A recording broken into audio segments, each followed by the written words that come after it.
वासुदेवाय नमो भगवते वासुदेवाय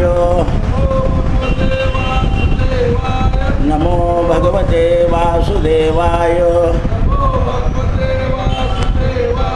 नमो भगवते वासुदेवाय नमो भगवते वासुदेवाय नमो भगवते वासुदेवाय नमो नमः।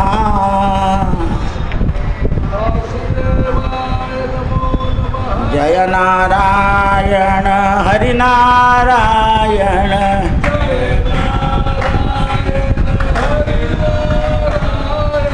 हरि नारायण हरि नारायण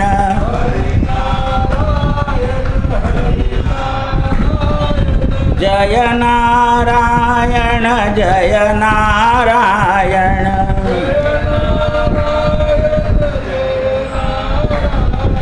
हरि नारायण जय नारायण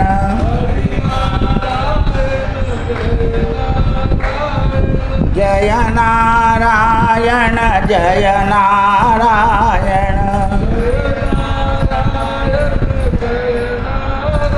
नमः पार्वती पतये हर हर महादेव। सीताकांत स्मरण जय जय राम जय जय रघुवीर समर्थ। काल शांडिल्य ऋषीने आपल्याला समजवलं की मनुष्याची शरीरावर प्रीती असते आणि शरीरासंबंधी असलेले सगळे नाते व्यवसाय याच्यावर प्रीती जडत जाते, देवावर प्रीती जडत नाही। मग देवावर प्रीती जडण्याकरता काय करावं? तर ज्याला भगवंत प्राप्ती हा विषय ज्याचा असेल त्याला ते सांगतात मामानुस्मरत, नेहमी भगवंताचं स्मरण कर, आठवण करत जा।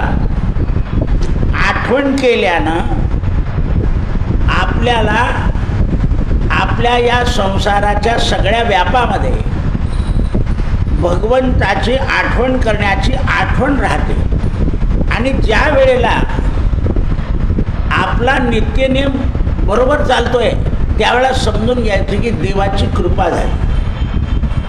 म्हणून आठवण तुम्ही द्यावी पांडुरंगा, विनंतीचा अभंग आहे की देवा तुमच्या नामस्मरणाची तुम्ही मला आठवण द्या। जसं मोठे माणसं आपल्या जवळच्या माणसाला सांगतात अरे मला आजची आठवण दे, तसं आपण देवाला सांगायचं की तुमच्या नामस्मरणाची मला आठवण द्या। आणि संतांच्या भेटीचा आशीर्वाद द्या, कारण संतांच्या सहवासामध्ये नेहमी देवाच्या आठवणीचे प्रसंग चाललेले असतात। म्हणून आठवण तुम्ही द्यावी पांडुरंगा, अशी आपल्याला भगवंताच्या नामाची आठवण झाली की समजायचं देवाची कृपा आपल्यावर झाली। परवा मी समजवलं होतं, देवाची कृपा म्हणजे घर नाही, देवाची कृपा म्हणजे गाडी नाही, देवाची कृपा म्हणजे संपत नाही।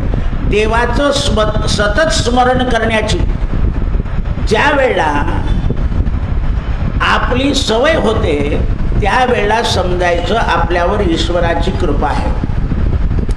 म्हणून अनेक लोकांजवळ लाखो रुपये असतात, परंतु त्या रुपयानं ते भले दान देऊन टाकतील, पण देवाची आठवण करणं, जसं काही लोक तीर्थक्षेत्रावर गेले की स्नान झालं की देवाचा जप करतात, हे म्हणतात जप तर आपण घरी रोजच करतो, दान दिलं का?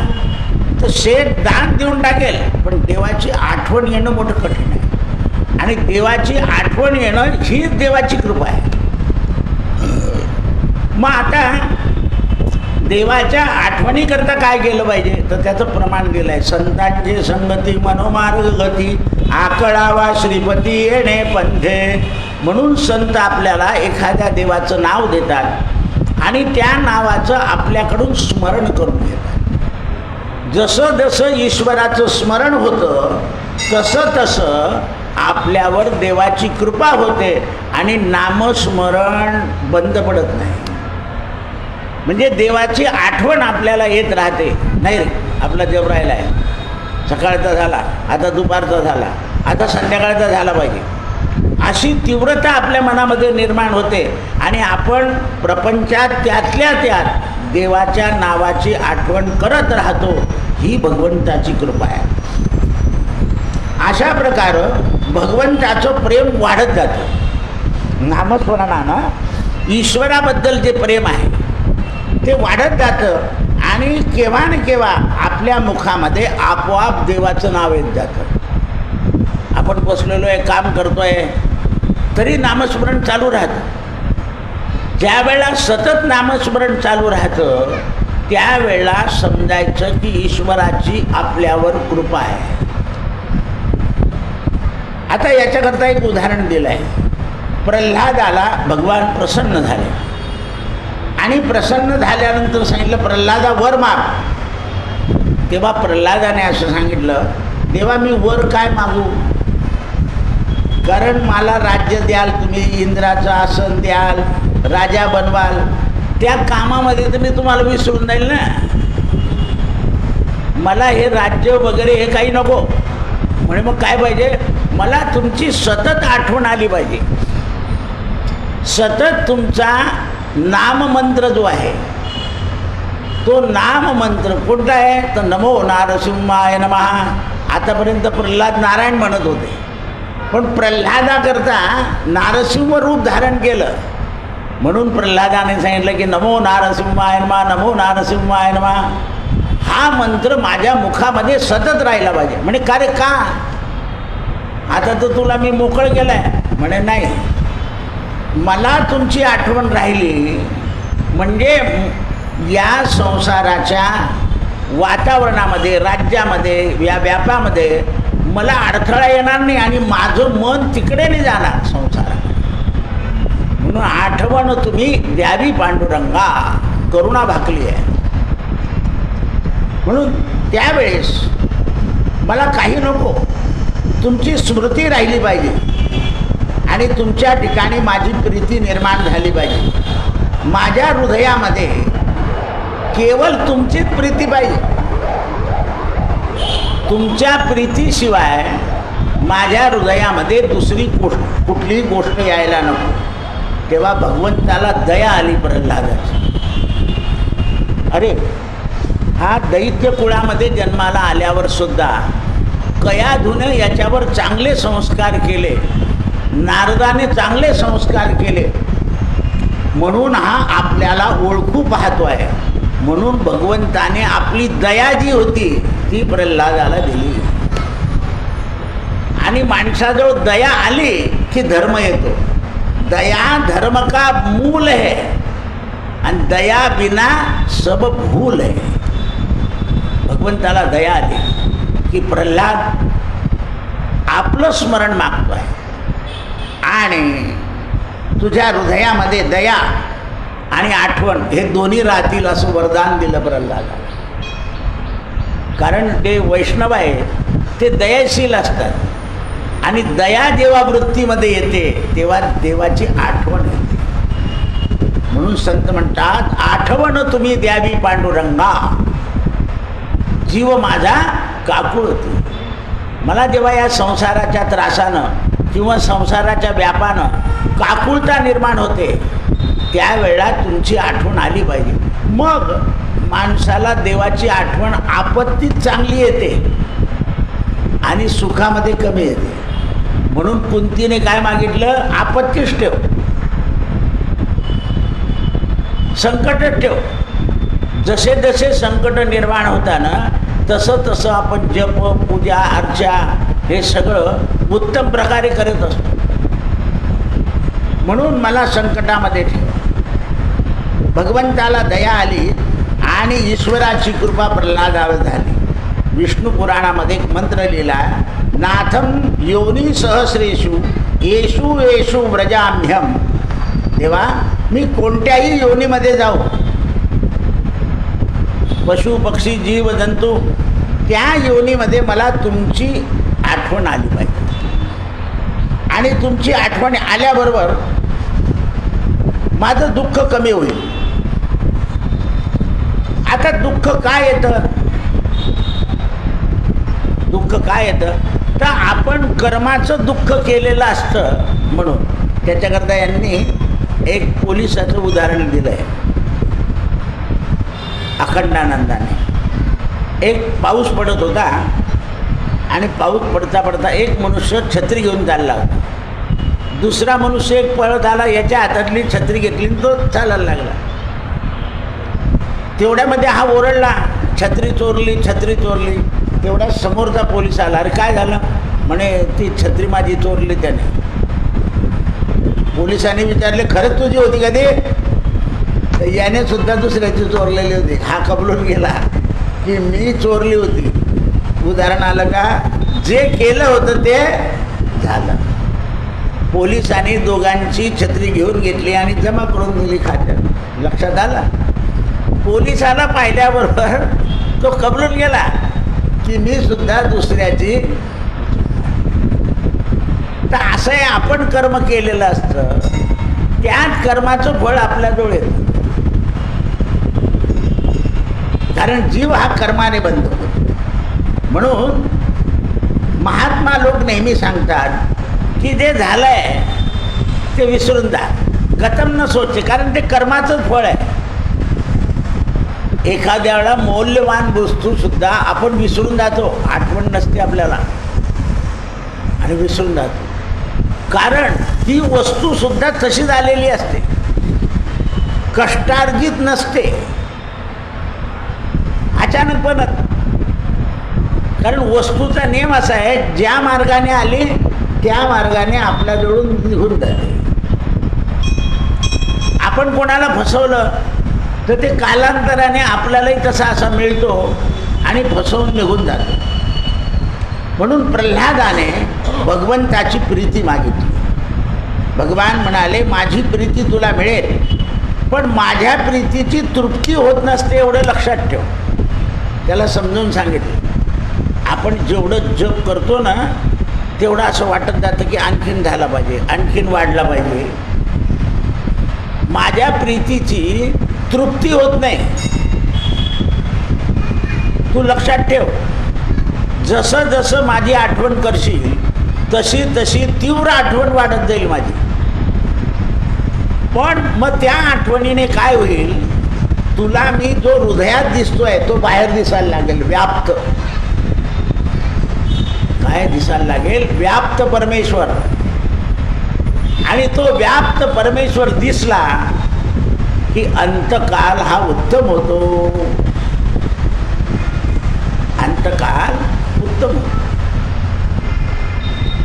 गजानन महाराजांचं उदाहरण आहे बा. ते तिथले कुलकर्णी सज्जनगडला जात होते, पण वय झालं, येता येत नाही. समर्थांनी स्वप्नात सांगितलं की मी तुझ्या घरी दास नवमीला येईल, काळजी करू नको. 12 वाजता गजानन महाराज गेले, स्वामी समर्थांचं रूप दाखवलं, पूजा करून घेतली, निघून गेले. अशी तीव्रता होते माणसाची. मग त्याच्या लक्षात आलं की केव्हा हे गजानन महाराज दिसतात, केव्हा स्वामी समर्थ दिसतात, तर परमात्मा सगळीकडे आहे. आपल्याला त्या गुरुपौर्णिमेला नाही जाता आलं, कुठल्याही महात्म्याला गुरुला भेटून यायचं, आत्मा त्याच्यात आहे. दत्ताच्या मंदिरात जाऊन यायचं आणि त्या मूर्तीमध्ये आपल्या गुरुला पाहिजे. कारण गुरुचा मंत्रच तसा आहे, गुरुर ब्रह्मा गुरुर्विष्णू गुरुर्देवो महेश्वरा गुरुर साक्षात परब्रह्म तस्मै श्री गुरवे नमः. कोणी जात असेल तर दक्षिणा पाठवून द्यावी आपल्या गुरुच्या ठिकाणावर. म्हणून ते म्हणतात प्रेम ममता याच्याने भगवान आपल्या जवळ राहतात. भगवंताविषयी जी आपली आवड आहे आणि त्या आवडीने आपण जसं जसं ईश्वराचं नामस्मरण करत जातो, म्हणून ते लिहितात आवडीने भावे हरिनाम घेसी. जसं जसं आपल्याला आवड निर्माण होईल आणि त्या आवडीनं आपण जसं जसं नामस्मरण करत जाऊ, त्याप्रमाणे आपलं वैयक्तिक जीवन, सामाजिक जीवन आणि स्वतंत्र जीवन हे बदलत जातं. कुठेच आपल्याला उदास वाटत नाही. काम झालं तर बरं आहे, नाही झालं तर भगवंताची इच्छा. सतत भगवंताचं नामस्मरण केल्यावर कार्यावर भाव ठेवण्यापेक्षा, कार्यावर मन लावण्यापेक्षा आपलं मन सामाजिकरित्या झालं. देव करेल तेव्हा होईल, जाऊ द्या, देवाच्या मर्जीत नाही. म्हणजे आपल्याकडे दुःख येत नाही. साधारण काम नाही झालं की माणसाच्या मनाला दुःख येतं, पण सतत ईश्वराच्या स्मरणानं. आणि मग काय होतं, देवाच्या कृपेने पहिलं असतं कमी पगाराचं आणि दुसरं येतं जास्त पगाराचं. मग ते आपल्याला कळायला लागतं की अरे देवाने का दिलं नाही आपल्याला, त्याचं कारण हे आहे, पुढचं जास्त पगाराचं. आणि असं झाल्यानंतर मग त्या पगाराबद्दलही आपल्याला काही असं राहत नाही, त्या वस्तूबद्दलही आपल्याला काही राहत नाही. म्हणून जीवनामध्ये या अशा गोष्टी बदलत जातात आणि परमात्मा सर्व साक्षी आहे, म्हणजे सगळ्या ठिकाणी आहे याचा अनुभव येतो. जळी स्थळी काष्टी पाशाने जसा प्रल्हादाने पाहिला तसा आपल्याला अनुभव येतो. आपल्याकडं काही नारसिंह रूप प्रकट नाही होणार, पण आपलं कार्य सहजरित्या जेव्हा होतं तेव्हा आपला विश्वास दृढ होतो देवावर. जसं आता एक काल दिसलं नाही, टायर लोकांनी लगेच प्रयत्न केले, का दिसलं नाही बा. कारण ऐकल्यानंतर पुढे काय याची तळमळता लागते माणसाला. त्याला म्हटलं आणखीन चिमुकले गुरुपाळ टाकलं तिथे पाहून घ्या. तर तसं मनामध्ये भावना निर्माण होते आणि निर्माण झाले की आपले व्यवहार शुद्ध होतात. एकदा व्यवहार शुद्ध झाले म्हणजे दुःख कमी होऊन जातं. जोपर्यंत अशुद्ध व्यवहार आहे, आता पहा हे शब्द कसे आहे, शुद्ध व्यवहार अशुद्ध व्यवहार मनाला कटे. पण आणखीन एक शब्द जर वापरला खोटे व्यवहार तर एकदम मनाला पोचतं. म्हणून शब्द सुद्धा असे वापरले पाहिजे की ते मनावर काही परिणाम न करणारे, शुद्ध अशुद्ध, पाप पुण्य म्हणण्यापेक्षा शुभ अशुभ. पाप म्हटलं की मोठ्या माणसाला हे वाटतं. हे जे शब्द आहे माणसाला एनर्जी राहिली पाहिजे कायम,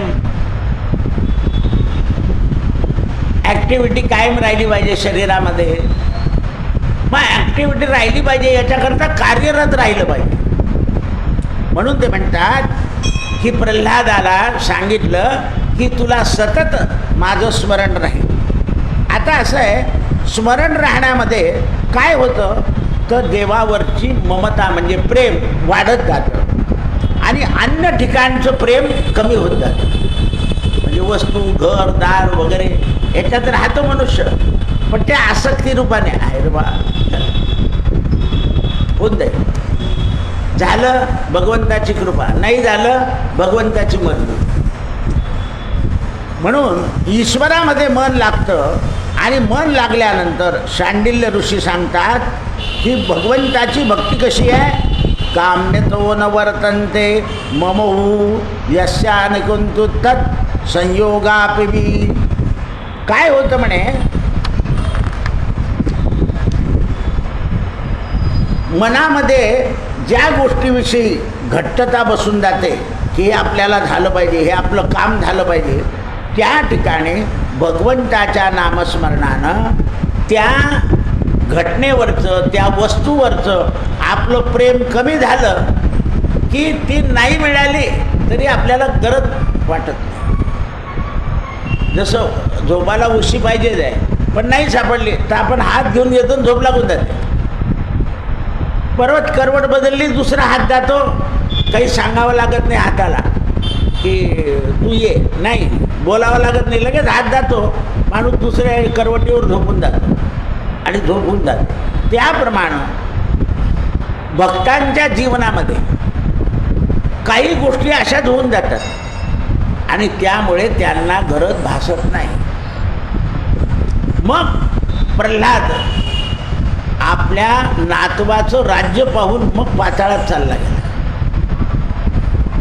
कारण देवाने सांगितलं होतं की तुमचं राज्य पाताळात आहे, पण बलिराजाने ऐकलं नाही, पुन्हा पृथ्वीवर आला.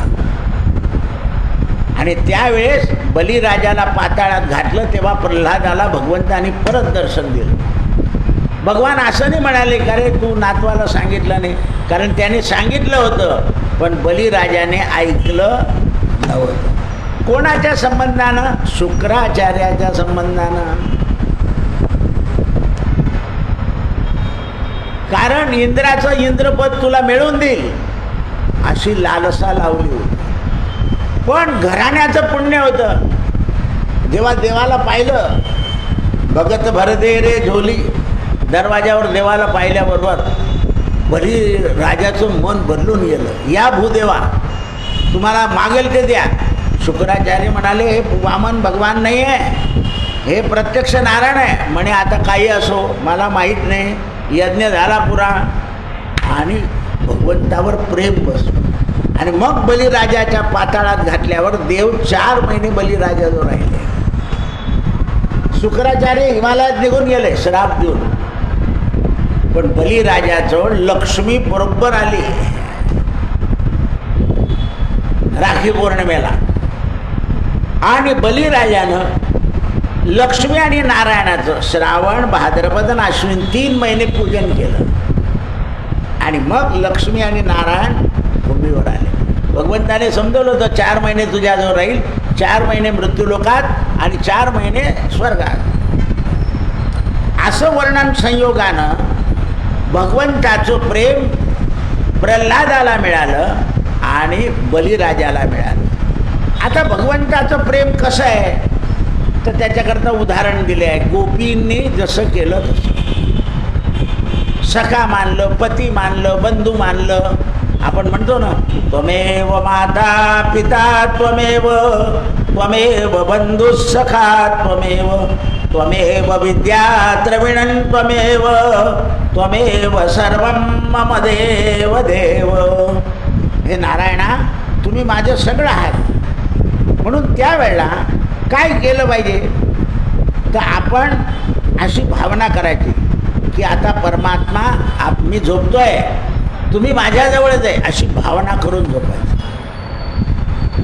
मी मागे सांगितलं ना, या केंद्रामध्ये एक आदित्य चैतन्य म्हणून संन्यासिनी भगिनी आली होती. ती त्या माझ्या प्रवचनामुळे आला. मी तिला म्हटलं, ताई तू एकटी झोपते, तिथे मी एखादी बाई देऊ का तुझ्याजवळ झोपायला? म्हणे दादा तुला माहिती का माझ्याजवळ कोण आहे? म्हटलं कोण? म्हणे नारायण. मला सांगितलं होतं माझ्याजवळ नारायण आहे, तू काही काळजी करू. म्हणजे आपण झोपलो तरी आपल्याजवळ देव आहे अशी भावना केली पाहिजे. कारण देव हा भावनेनं पाहतो. भाव बळे आकळे. जसं आपल्या भावाचं बळ वाढत जातं तसं देव कळत जातो. म्हणून भाव बळे आकळे, एरवी ना आकळे, करतळे आवळे तैसा हरी. मग अशा प्रकारे गोपी भगवंताला इतक्या मोहून गेल्या होत्या की तो यशोदेच्या घरी नाही, माझ्याच घरी आहे. आणि एवढंच नाही तर आपल्याच मुलाला कृष्ण म्हणून झोपवायला लागून जायचं.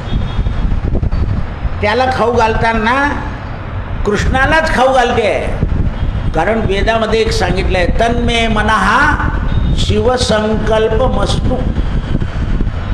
आपण मनाने जर सत्य संकल्प केला, आता आपण देवाला नैवेद्य दाखवतो, देव याची भावना नाही करत, ते कृती करतो फक्त. पण खरोखर देव आहे आणि जो पहिला प्रसाद घेईल तो देव आहे अशी जर भावना ठेवली तर प्रसाद वाटणाऱ्याला कळतं. पण प्रसाद वाटणाऱ्याने असा कधी प्रसाद वाटला की बाकीच्या लोकांना कमी कमी, शेवटचा जास्ती आपल्याला, तर देव दिसणार नाही. कारण जो घेतोय तो देवच आहे. आपल्याला नाही राहिलं तर डब्याचा वास घेऊन घ्यायचा. पहा तुम्ही, आता आपला प्रसाद थोडासा असतो पण किती लोकांना पुरून जातो. कारण त्या प्रसाद देवाचा आहे अशी भावना केली पाहिजे. जर भावना नाही केली तेव्हा आपण काहीतरी खातोय, म्हणून प्रसादाने दुःखाचा नाश होतो. आता असं आपण करत गेल्यानंतर भगवंताचा आणि आपला संयोग होतो. देव पहावयासी गेलो, देवची होवनिया ठेलो. म्हणजे आपल्यामध्ये देवत्व येतं, आणि देवत्व आलं की आपले कान, नाक, डोळे, हात, पाय, इंद्रिय हे शांत राहतात. देवत्व आलं म्हणून पूर्वी ब्राह्मणाला देवा म्हणत असत. कुठे खात नाही, कुठे पित नाही, काही करत नाही. आता तो ब्राह्मण खात नाही. का हो बुवा, घ्या ना, लोक चंद्रावर चालले तुम्ही काय. हे बा, काल पकडले गेले तर एवढे पदार्थ खराब आहे. गुजरातकडून माल येणं बंद होऊन गेला.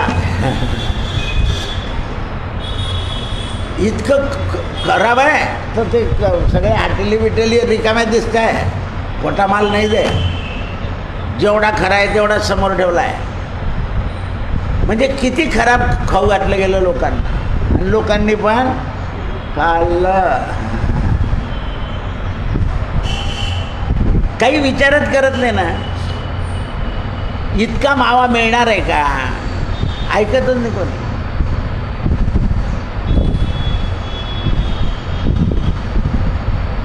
आता भगवंताचा संयोग आणि वियोग प्रेमाचं वैचित्र्य आहे. गोपिकेंना ज्या वेळेला वियोग झाला त्यावेळेला आता सतत कसं राहील, म्हणून गोपींनी काय केलं, देता घेता जय श्रीकृष्ण केलं. आणि जसं जसं जय श्रीकृष्ण करत गेले तसं तसं भगवंत माझ्याजवळ आहे असं वाटायला लागलं. म्हणून कोणी गोविंद घ्या, कोणी गोपाल घ्या. दूध दही विकताना देव घ्या, कारण पदार्थ सुद्धा कोणाचं रूप आहे, देवाचं रूप. घेणाराही देव, देणाराही देव, आणि पदार्थही देव. त्यामुळे प्रेमामुळं मनामध्ये ही सगळी दुनिया बसते. प्रेम असेल तर जगावर प्रेम बसतं. आणि यज्ञयागादी करायचं असेल तर आसन, प्राणायाम, वेदांताची पोथी याचा विचार करावा लागतो. चांगलं वाईट अग्नीमध्ये टाकावं लागतं, जड चेतन बघावं लागतं. पण प्रेम एक श्रद्धा अशी आहे की त्याला कोणत्याही वस्तूची गरज नाही.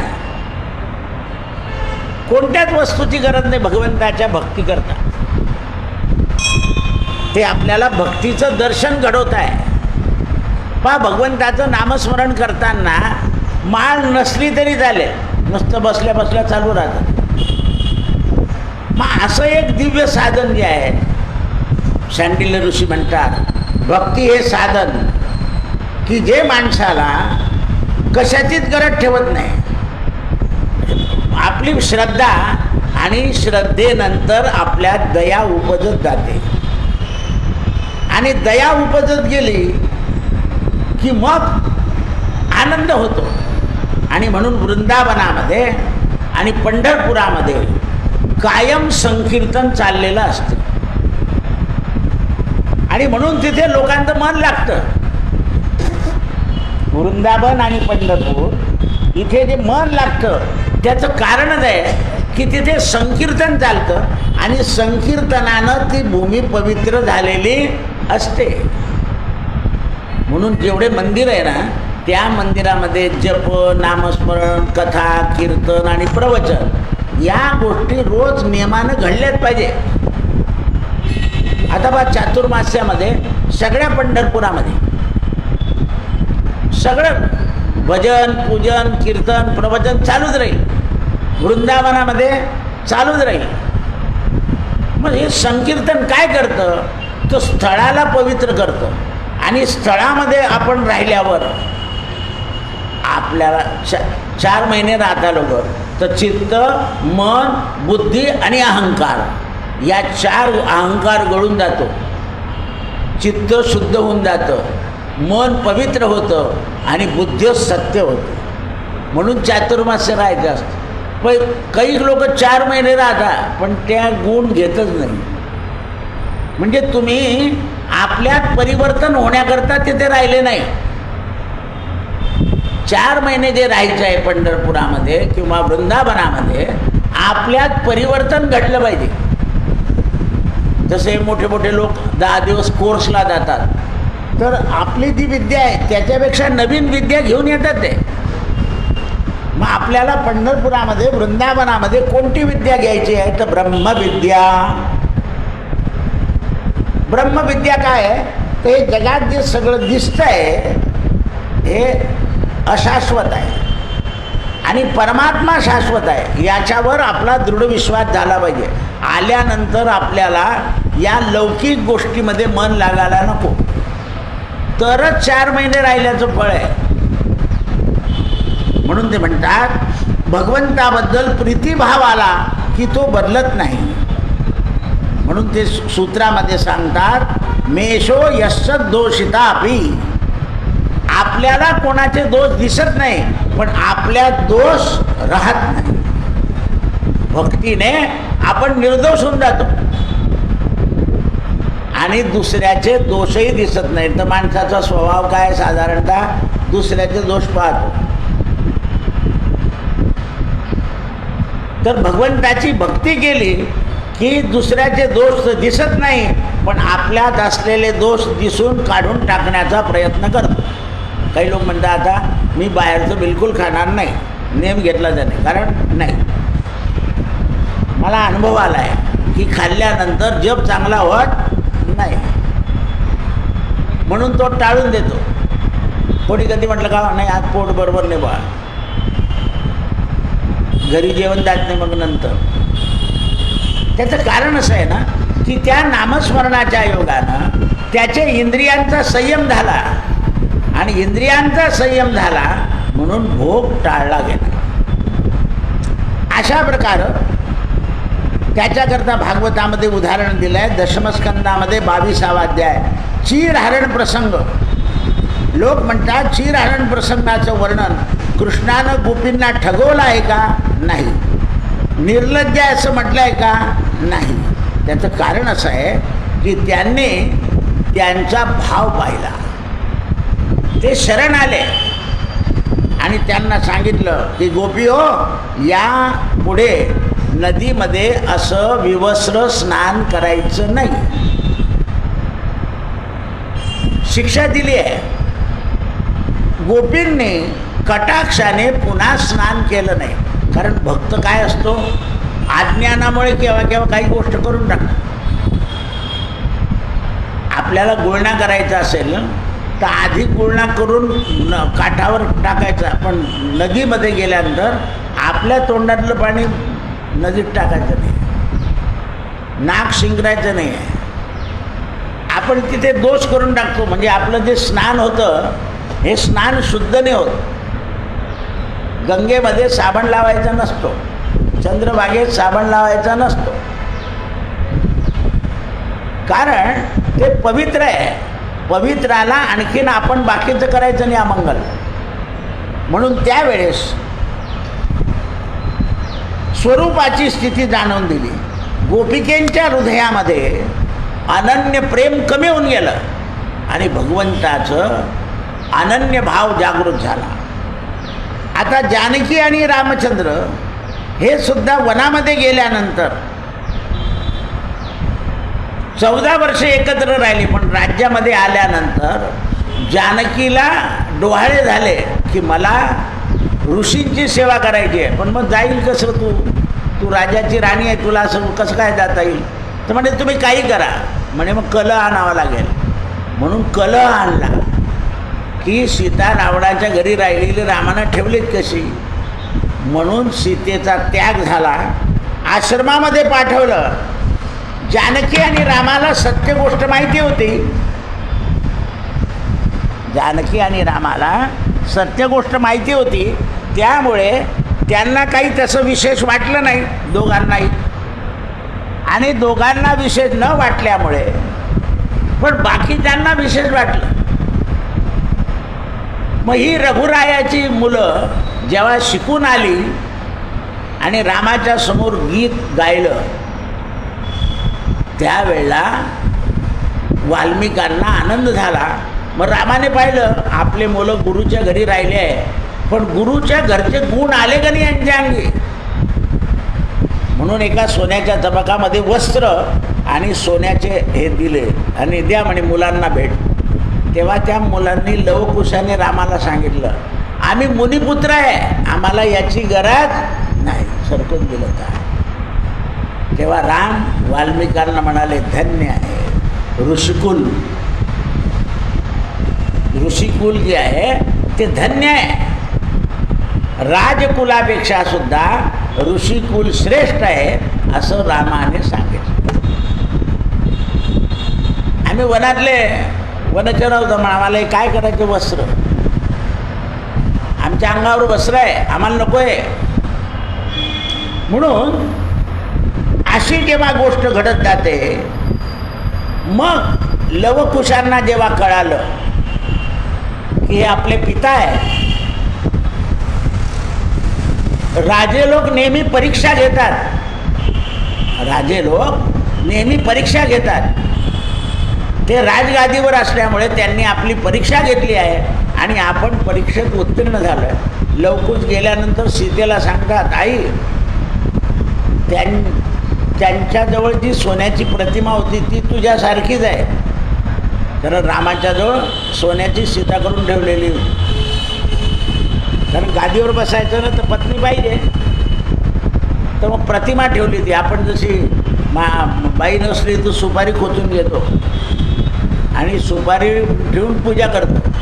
आता बाया म्हणतं महाराज ते नाही तर मी नारळ घेते आणि पूजा करते, तर असं नाही चालत. पूजेला पुरुष पाहिजे.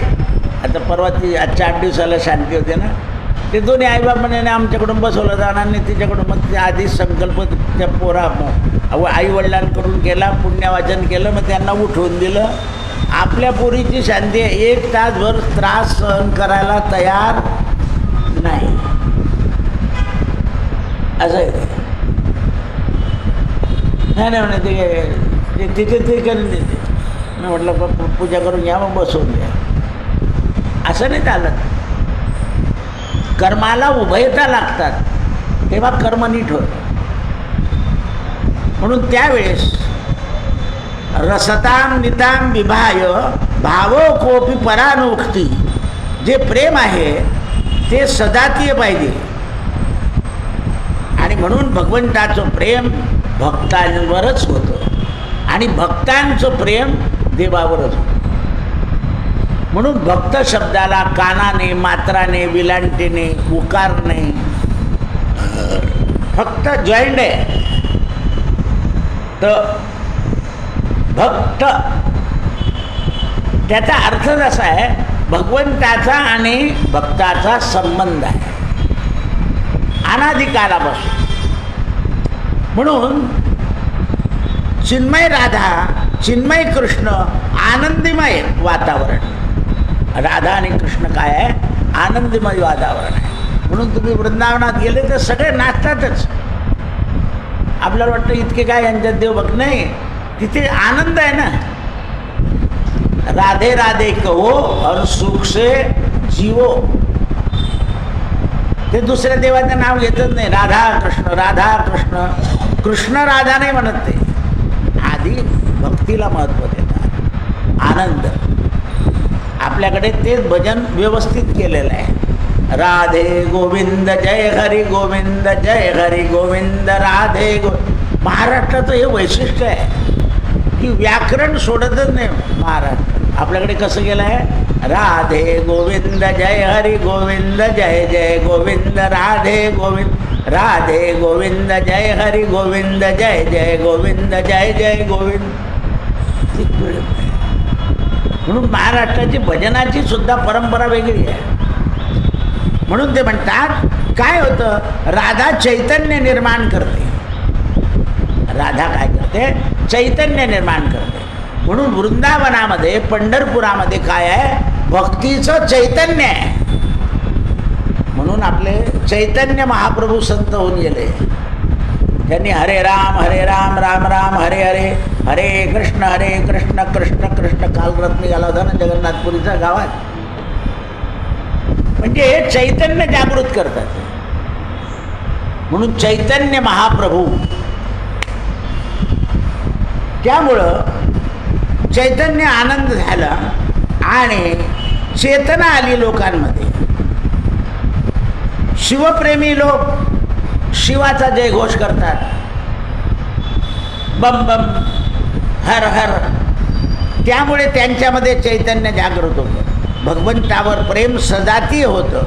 म्हणून चिन्मय कृष्ण, चिन्मय सीता, चिन्मय राम, चिन्मयानंद गोपी आणि कृष्ण आपल्या हृदयामध्ये भगवंताला बसून घेतात. आणि भगवंताचं वचन आहे की मी वैकुंठात राहत नाही, योग्यांच्या हृदयात राहत. नाहम वसामी वैकुंठे नाहम योगिनाम हृदयोर मत भक्त गायंती तत्र तिष्ठामि नारद.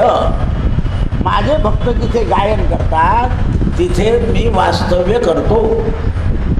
म्हणून मंदिरामध्ये देवत्व ठेवायचं असेल तर उपासना, संकीर्तन, प्रवचन आणि कीर्तन या गोष्टी चालल्याच पाहिजे. दुसऱ्या गोष्टी करायच्याच नाही ते, कारण चैतन्य जागृत करायचं आहे.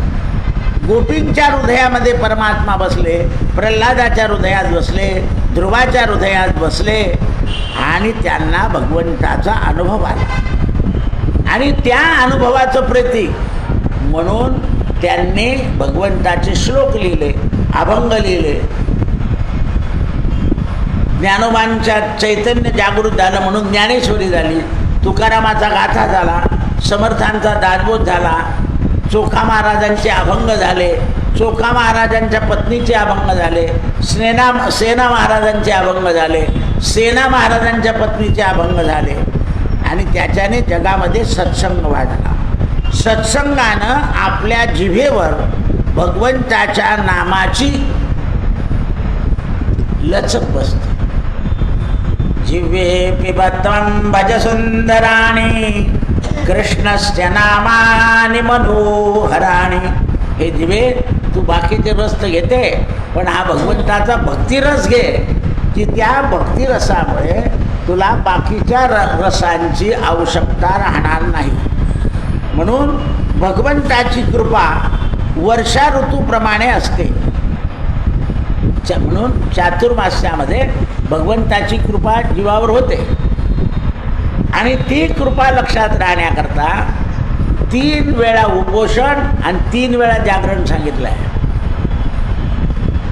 आषाढी एकादशी उपोषण, कार्तिकी एकादशी उपोषण, शिवरात्र उपोषण, कालरात्र, महारात्र आणि शिवरात्र 3 रात्री जागरण. हे केल्यानंतर जी आपली 4 महिने आपण 4 महिने भगवंताची भक्ती करतो ती भक्ती आपल्यामध्ये स्थिर राहते. आणि म्हणून ईश्वराचं प्रेम पूर्णतः आपल्याला कळतं आणि आपल्या हृदयामध्ये बदल होतो. आपल्या हृदयामध्ये दया निर्माण होते. भगवंताच्या प्रीतीचा अनुराग झाला म्हणजे त्याचं भक्तीत रूपांतर होतं. म्हणून संसारामध्ये जे जे दिसे भूत ते ते मानिजे भगवंत. मग आपल्याला भय राहत नाही. रात्री आहे सुद्धा भगवंत, दिवसासुद्धा भगवंत आहे. भगवंताव्यतिरिक्त ठाव नाही. डोळे लावले तरी देव, डोळे उघडले तरी देव. म्हणून आणि असं झाल्यानंतर आपल्या मनामध्ये जो राग आहे तो उत्पन्न होतो. मनासारखं नाही घडलं की मग जो राग उत्पन्न होतो तो राग संपून जातो. त्या रागाचं रूपांतर भजनामध्ये चाललं जातं. आणि आपल्याला गायनाचं ज्ञान नसताना सुद्धा आपल्या तोंडातून भगवंताचं गुणानुवर्णन होतं, लोकांना आनंद होतो. पहा तुम्ही असे काही वारकरी लोक आहेत की भजनाला उभे राहून चांगलं गायला लागून गेले. आणि काही असे चांगले लोक आहेत शिकले तरी चुकून जातात, कारण त्यांच्यामध्ये अनुराग नाही आहे. त्यांनी गाणं पैशाकरता शिकले, हे गाणं भगवंताकरता अनुभवा लागले. काल तुमची याची उपासना झाली मारुतीरायाची आणि परत 8:30 झाल्यावर परत सुरू झालं प्रणम्य शीर्षा देवम गौरव. माझ्याजवळ बसलेलो म्हणे दादा डबल म्हटलं नाही, आता ही प्रवचनाची उपासना आहे, ती नित्यनेमाची शनिवारची झाली. आणि लगेच ते उठले आणि मला यायला मिळालं. ते म्हणे डबल. म्हणलं हो, कारण ती 8 दिवसाची होती मारुती राहायची. ही प्रवचनाच्या आधी तिन्ही सूत्र म्हणून हनुमंताला नमस्कार करून श्रवण करायचं आहे. कारण हनुमंताच्या कृपेनं प्रवचनामध्ये मन तन लागलं पाहिजे. आता मी निघालो होतो, ते 2 लोक आले म्हणून मला 10 मिनटं वेळ झाला. म्हणजे आपली वेळ झाली की आपण निघून जायचं, लक्षात नाही ठेवायचं. आणि उठबस करायची, म्हणजे त्यांना समजतं की यांचं काही लक्ष नाही. आता 2दा बसतो मी 2दा उठून जातो, मग ते पुढचं आवडतं घेतं. नाही तर लोक लांब लावायला लागलं की मग काही आवरलं जात नाही ते. म्हणून त्या करण्याकरता गीता दर्शनामध्ये सांगितलं आहे, सदृष्टम सर्वाधिकम स्नेहम भक्तिम कथित्वा. सगळ्यामध्ये जो दृष्टांत आहे तो भक्तीचा महिमा आहे. पण भक्तीचा महिमा कशाने वाढेल? तर भगवंताचा महिमा वाढवला. गीता भागवती करती पठण अखंड चिंतन अविठोबाचे. गीता आणि भागवत जर वाचतील तर गीता भागवताने अखंड चिंतन होतं. म्हणून बऱ्याच लोकांचा नियम आहे, मराठी भागवत गीता रोज 1 अध्याय 2 अध्याय, कंटाळा आला की काढला भागवत. कंटाळा आम्ही आपल्याकडलं त्यांनी सांगितलं, हां मी वाचून टाकलं आहे, टाकून दे. गीता भागवत करती श्रवण अखंड चिंतन विठोबाचे. काही लोकांना सवय लागून गेली आहे, ते वाचतच राहतात. काही लोक म्हणतात किती पारायण झाले? म्हटलं 11. मग समाप्ती कधी करणार आहे? म्हटलं समाप्तीच नाही त्याची. समाप्ती म्हणजे काय? भोजन. म्हणून ते म्हणतात अशी ही मुक्ती, भगवंताचा महिमा ज्ञानाने ज्याप्रमाणे आहे त्याप्रमाणे भक्तीने सुद्धा आहे. आणि जशी आपली भक्ती वाढेल तसा आपल्याला बोध होतो आणि ज्ञान होतं. बोध झाला म्हणजे आपण जगाला मिथ्य मानतो आणि परमात्माला सत्य मानतो. आणि हाच परमात्मा माझ्या अंतकाली माझ्याबरोबर येणार आहे, घरातलं कुठलंही माझ्याबरोबर येणार नाही असा त्याचा भाव होतो. 2 सूत्र संपली, उद्या 3ऱ्या सूत्राला सुरुवात. कृष्णार्पणम. सत्यगुरु राये कृपा मज केली, सापडले वाटे जाता गंगा स्नाना. देवीला कर